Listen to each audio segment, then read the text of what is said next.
Hello বন্ধুরা, right medicine চ্যানেলে আপনাদের স্বাগতম। বন্ধুরা, আজকে আমি আলোচনা করব ডাইডোবন ট্যাবলেট সম্পর্কে। এটির মধ্যে আছে ডাইডোজেস্ট্রন নামক হরমোন, যা মহিলাদের শরীরে প্রোজেস্টেরন হরমোনের ঘাটতি পূরণ করতে ব্যবহার করা হয়। এই ডাইড্রোবন ট্যাবলেট কি, কেন, কিভাবে, কতটুকু পরিমাণ খাবেন তা সম্পর্কে সঠিক জানার জন্য এই ভিডিওটি শেষ পর্যন্ত দেখুন।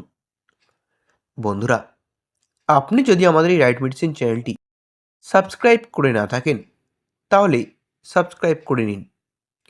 এই ডাইড্রোবন ট্যাবলেটটি ডাক্তাররা দিয়ে থাকেন মহিলাদের মিসক্যারেজের সমস্যা দূর করতে।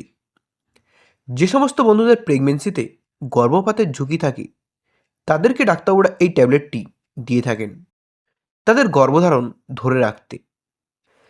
এছাড়াও এটি বন্ধ্যাত্বের চিকিৎসায়ও ডাক্তাররা দিয়ে থাকেন।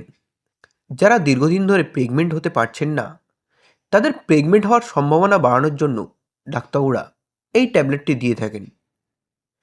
এটি ইররেগুলার পিরিয়ডস বা অনিয়মিত মাসিক নিয়ন্ত্রণেও এবং মাসিকের সময় ব্যথা কমাতে ডাক্তাররা দিয়ে থাকেন। এছাড়াও এটি এন্ডোমেট্রিওসিসের চিকিৎসায়ও ডাক্তাররা দিয়ে থাকেন। যে সমস্ত বন্ধুদের পিরিয়ডসের সময় অতিরিক্ত ব্লিডিং হয় তা কমানোর জন্য ডাক্তাররা এই ট্যাবলেটটি দিয়ে থাকেন।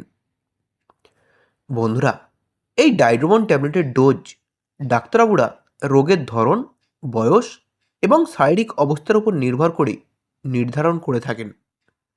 তাই ডাক্তারবাবুর পরামর্শ ছাড়া কখনোই এই ঔষধ সেবন করবেন না। তবে সাধারণত এই ট্যাবলেটটি একটি করে দিনে 2 বার দিয়ে থাকেন। এই ঔষধের সেবনের ফলে কিছু সাধারণ পার্শ্ব প্রতিক্রিয়া দেখা দিতে পারে, যেমন মাথা ব্যথা, বমি বমি ভাব, স্তন্যে ব্যথা বা মাইগ্রেনের সমস্যা হতে পারে। বন্ধুরা, এটি একটি প্রেসক্রিপশন ঔষধ, তাই ডাক্তারের পরামর্শ ছাড়া কেউ খাবেন না। ভিডিওটি ভালো লাগলে একটি লাইক করবেন। পরের ভিডিওটি কোন মেডিসিনে দেখতে চান তা কমেন্ট করবেন। এইরকম আরও মেডিসিন সম্পর্কে ভিডিও দেখার জন্য এখনই চ্যানেলটিকে সাবস্ক্রাইব করবেন।